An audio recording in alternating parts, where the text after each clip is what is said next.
All right, so I want to discuss something serious in this video. I'm coming out of the closet as a straight man, right? That's the first thing, right? We'll get to the second thing.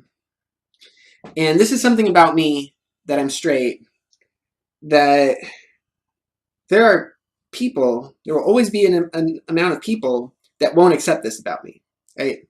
They will always insist that I am gay, okay?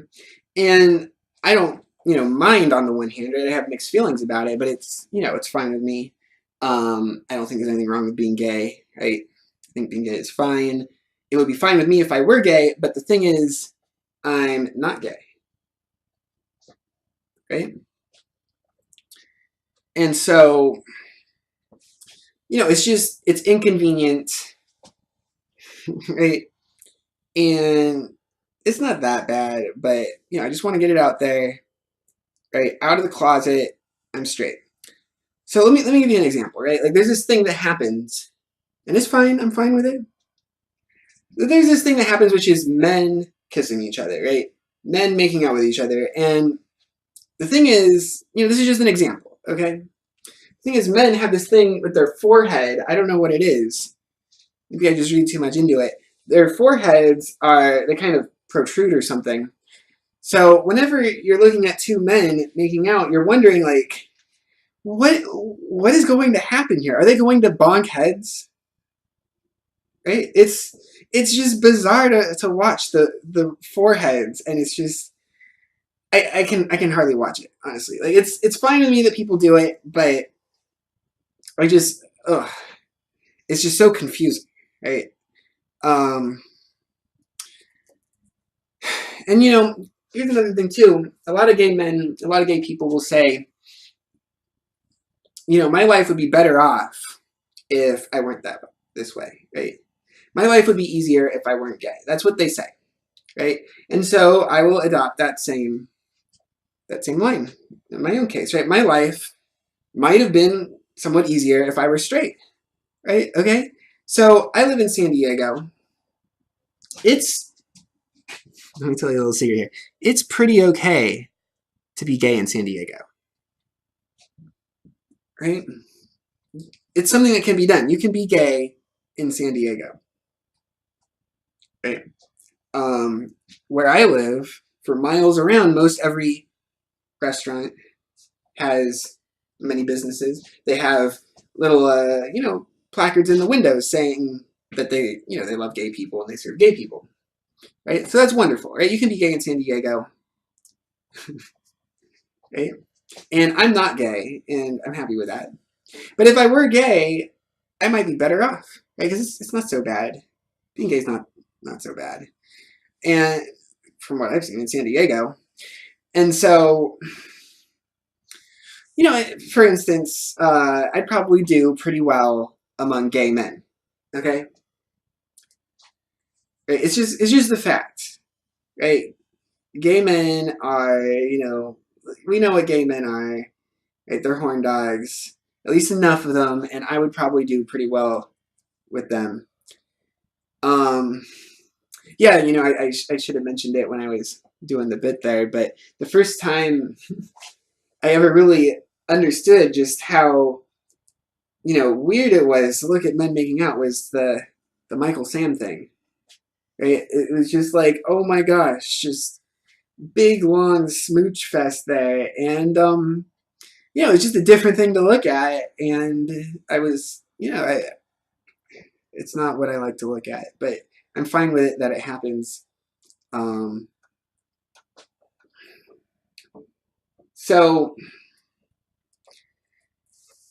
let me complain here, and then I'm going to get on to number 2. All right, this whole debate with the idea of being gay is not discussed well. All right, it's discussed very poorly. Right, the dialogue is very superficial, and I wanted to make this video for a while, so I double checked, some sources just to see what the latest is, and it's still pretty bad. Okay. Right. so much of the debate hinges on the question of, are they born that way or is it a choice? Okay? But those are not the only two options. All right? It's not born that way or a choice, right? Because, like, take for instance PTSD, right? Post-traumatic stress disorder. We got a siren over here, but I think you can hear me over the siren. Typically, someone doesn't choose to have PTSD, right? What happens is they have a traumatic experience that doesn't, fit in with how they see themselves in the rest of their life, and so they have this conflict of, of passions or views of themselves or what have you. Just a real quick description of it. People don't choose to have PTSD, but that doesn't mean that they were born that way, right? And see, one of the sad things is that the most important years of our lives are probably the ones that are before we'll be able to remember when we grow up, right? So why we are the way we are will always remain somewhat of a mystery to us, right? Because we don't have memory of the most important years of our life. Right? We have to learn about them third hand. So that's a pretty big deal. Anyway, here's another one of my problems with the discussion of being gay or homosexuality, right? Any account of homosexuality or being gay should apply to all humans that have ever existed, right? We should have such a general account of homosexuality. But all of the discussion is focused on doing research on people that exist today. Right? It's all modern focused, right? We don't have people trying to come up with a theory of homosexuality that explains homosexuality in ancient Greece. I'll return to this. Okay. Maybe I'll just get into that right now. So let's talk about ancient Greece. In our society, in America, something like 3 or 4% of the population are gay, right? Something like that, right? That's fine enough. Okay, you can quibble over it, whatever. In ancient Greece, something like 100% of the men participated in male homosexuality, right? Or otherwise they would have if they could have, right? But similarly, all of those men participated in male heterosexuality, right? They all wanted wives and to have children. So homosexuality in ancient Greece and in our time, and these are just two examples, but they're important examples. They're very different, the forms of homosexuality, right? And the difference can be understood once we consider the distinction between being gay and homosexuality, right? They're not the same thing. Being gay is a commitment to a homosexual lifestyle, whereas homosexuality is just, homosexuality. Right? It's really, you might say it's particular acts, right? But like I said, being gay is commitment to a homosexual lifestyle, right? And I don't know of any gay people in ancient Greece, even though homosexuality was widely permitted and actually ritualized. And actually, I don't know of any gay people in the ancient world. And actually, if you were to come up with a way to ask an ancient person whether or not they were gay, they would be very confused, right? Because first of all, I'm pretty sure that there aren't exactly simple ancient ways to discuss the idea of being gay, right? You would have to explain to them, so, are you a person who would prefer to commit to having sexual relations with people of your own gender, right? That's what you would have to ask them. And, you would ask them that and they would think that you're a weirdo, right? They would think it's just a strange question, right? Because what we have is a modern form of homosexuality, and I'm going to explain Why? Because that's the question, right? Why do we have a modern form of homosexuality? Now, I first got into thinking about, the answer that I assert with regard to this through Karl Marx, right? He has like a throwaway line in the Communist Manifesto about how people, or industry, rather, I think production is the phrase he uses, but industry is, it destroys, it dissolves the distinction between the sexes, right? Industry dissolves the distinction between men and women. And, I've looked into it and I find it very interesting, very satisfying. And so the way it works is this, right? The issue is pre and post industrial society, right? So pre-industrial society, physical strength was just much more important in life, right? Productivity in the ancient world, pre-industrial society, was typically proportional to physical strength, right? So once we had industrialized society, productivity became more proportional to experience, right? Because it doesn't really take physical strength to operate machines, right? Production became more automated, more relying on machines, right? And so I'm not saying that all productivity was based on physical strength in the ancient world. But what I'm saying is that industry has enabled, this lifestyle where you can be productive based on your experience. It has enabled the broader applicability of this lifestyle to society at large, right? So it's generally available to people in society to become experienced and to become productive, right? That wasn't always the case, okay? So what's happened is,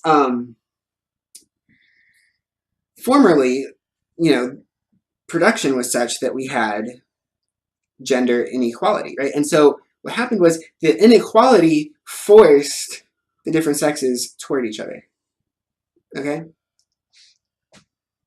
Right? That's what it did, because, women especially needed men because men were physically stronger, and men, needed women because women did all the private work, right? It wasn't until post-industrial society where it became more available to women to produce publicly, right? Because of the industrialization of society. So now we have gender equality. We have the possibility of gender equality. And so there isn't this force driving the two sexes together, right? It's much more diminished now, right? Because physical strength, the difference in physical strength is one of the characteristic differences between men and women, broadly speaking. Right? And then, so what's happened is that importance has just become a lot less important since then. So just at a very deep primal level, it's much more practical for people to commit to a homosexual lifestyle. So that's why the homosexual lifestyle, or what we call being gay, is broadly available today. Right? It's because we don't have this force driving the sexes together. So one line I really like about this is from Aristotle's Politics, right? He discusses how Sparta tried to implement a system of gender equality, and it turned out to be the cause of their demise at the hands of Thebes, right?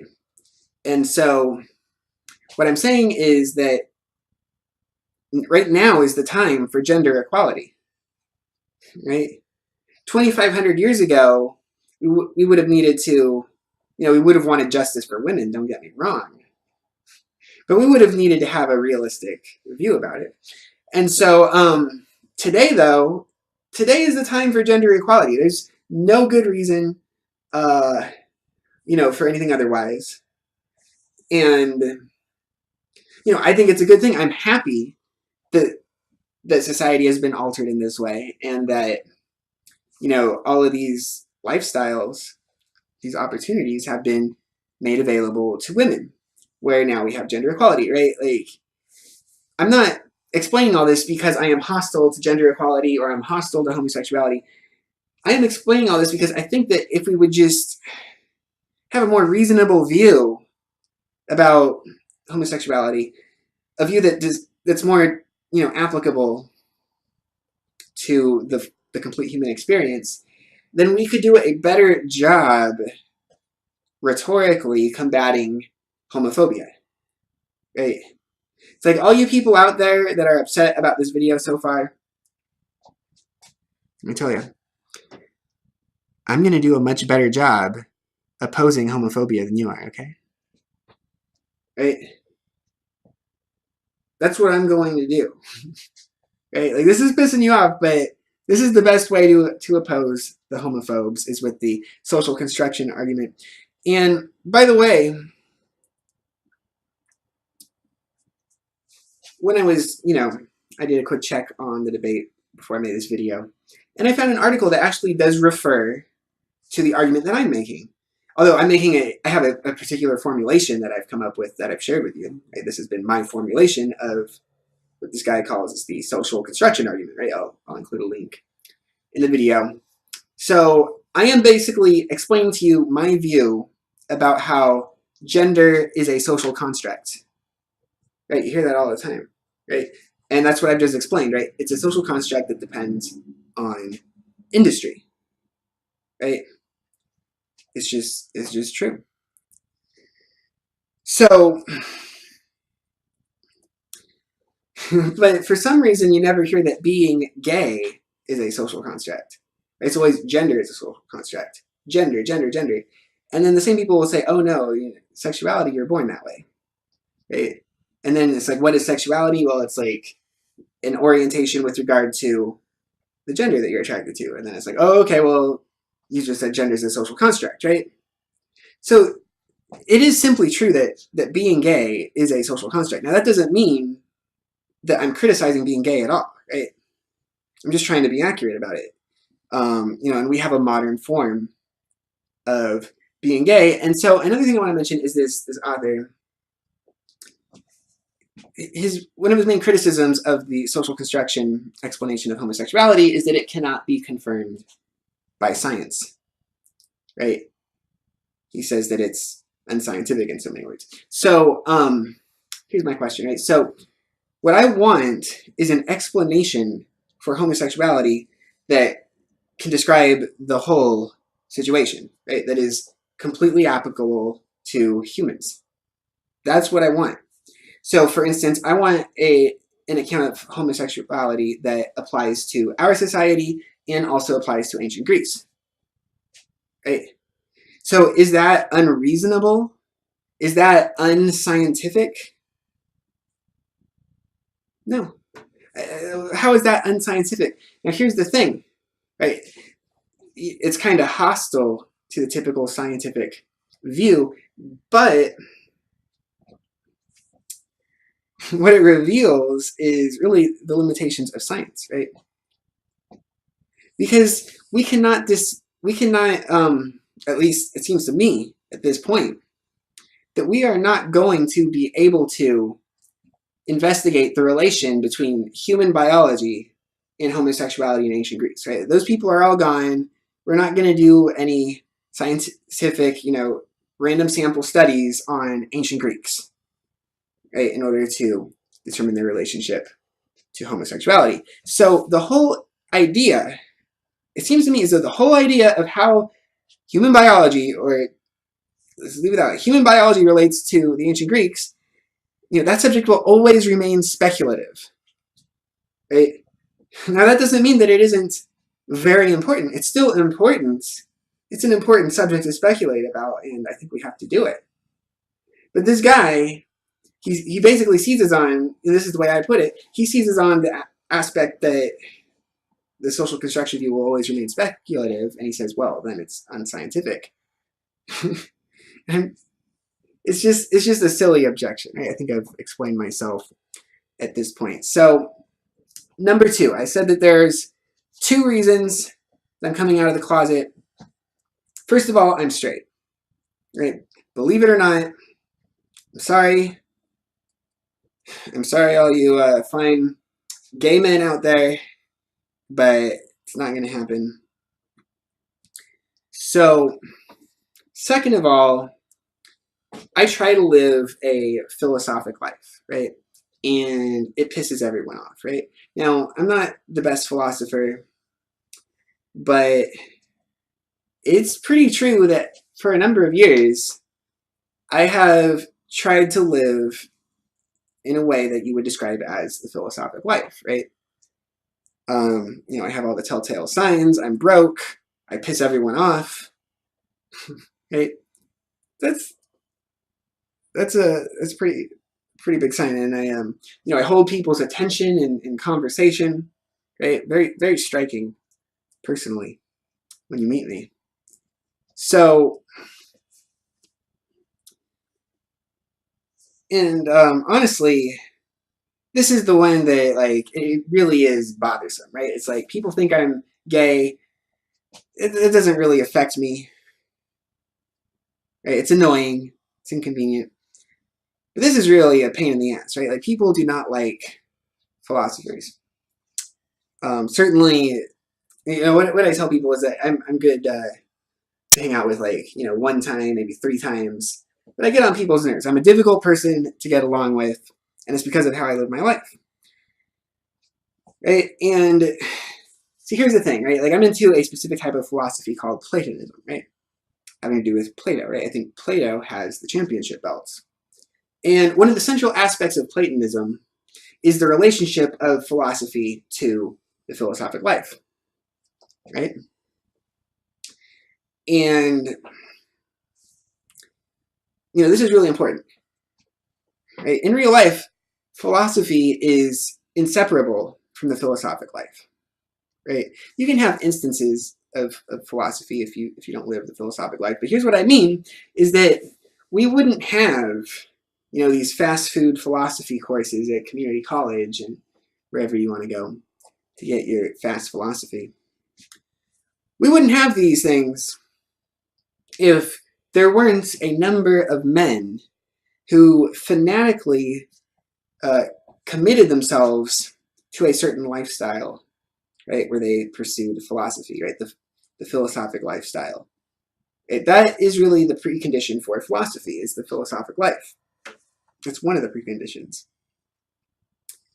And so,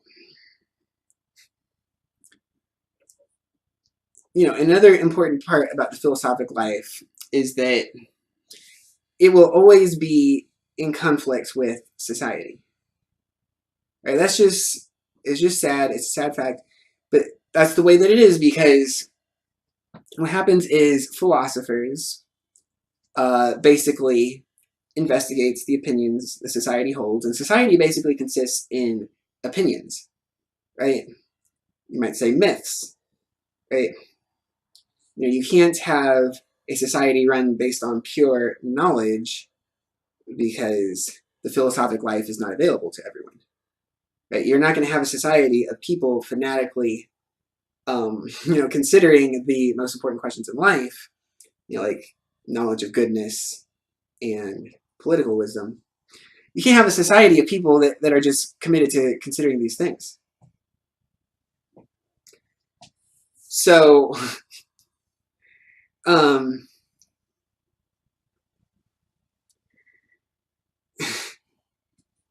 so the point is, society requires myths, right? People have more pressing things to do in their time than think about,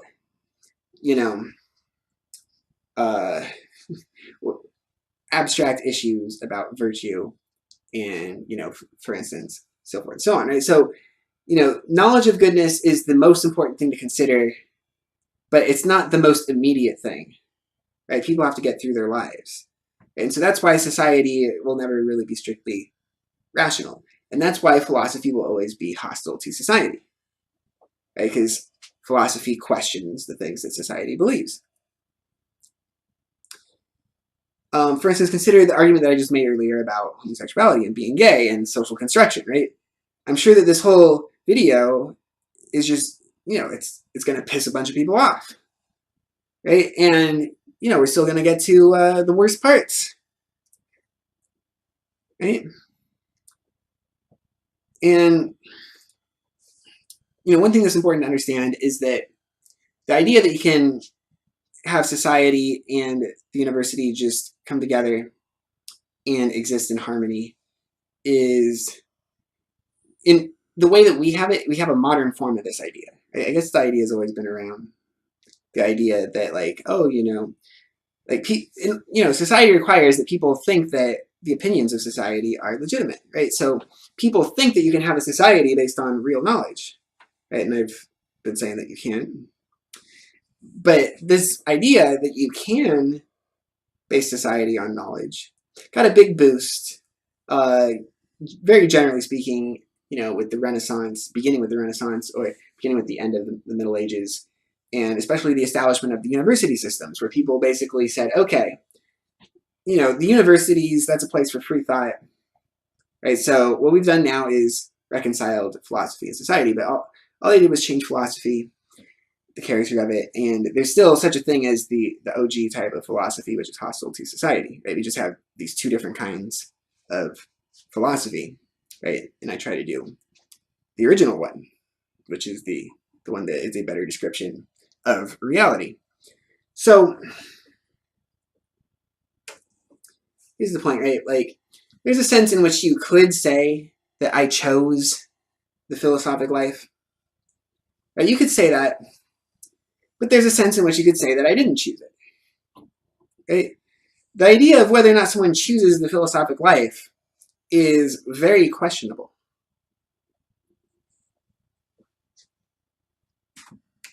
Right? And it's not more clear that philosophy is more of a choice than being gay is. Right? And keep in mind, I accept the experience of gay people who say, like, oh, it just really seems to me like I was born that way, right? I accept that they are accurately accounting their experience when they mention this to me, right? So,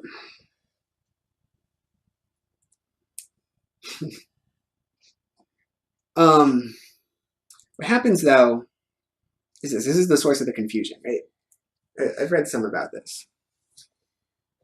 So there are a bunch of requirements for being gay. Right? I suggested earlier one of them is the possibility of gender equality. Right? So in this search for a biological basis to being gay, what they've really been searching for, from my reading, is a biological precondition to being gay. Right? When they speculate about, oh, we might have found what causes people to be gay, they're not saying that what they have found is such that everyone that has their biology in this way will be gay. What they mean is that people with their biology in this way, they'll be overrepresented being gay. Right? Like, this is a precondition for being gay, right? People who are like this are more likely to be gay or something like that. And so what they do is they take this one quality, which, all it does is it's just overrepresented, right? And they say that the precondition is the cause, right? Like what I just read from the article I was referring to earlier is that, and it was a pro-born this way article, right? And it said, keep in mind that less than 1/3 of the effect is biological, right? Biology contributes less than 1/3 to being gay. And this is a guy making the case for, born that way, for being born gay. He says less than 1/3, right? And, that's fine. Maybe it is like 1/3, right? Like, I'm not saying there's no biological contribution. What I'm saying is that these people are not attempting to come up with a theory that broadly applies to life, right? They're myopic about our society and our form of homosexuality, right? And so, that's pretty much it at this point. I just would want to summarize and bring it up again. Why would anyone want to be gay, right? It's a question that's asked, right? And it's supposed to be, like this gets them, right? No one would want to be gay. It's like, listen, dog, I live in San Diego, all right? There's nothing wrong with being gay in San Diego, all right? It's like, I'm not saying that no one in San Diego has ever had, something discriminatory done against them because they were gay, all right? All right, but I'm into philosophy, all right? Like I will go ahead and put up, my experience being discriminated against because I'm into philosophy with someone in San Diego who is gay, their experience being discriminated against. All right. There are 2 restaurants on my street that have signs in the windows that suggest that that they don't want to serve me, right, on the basis of things like the views that I've expressed in this video about homosexuality, right? It's there's nothing like that for gay people in San Diego. All right, I have to walk around being intensely careful about the things I say to people. The only reason I can talk to people is because I try to make every conversation about ancient Greece, and so that removes, a sort of imminent feeling of like, oh, this guy's criticizing my important, closely held beliefs that I haven't really considered, right?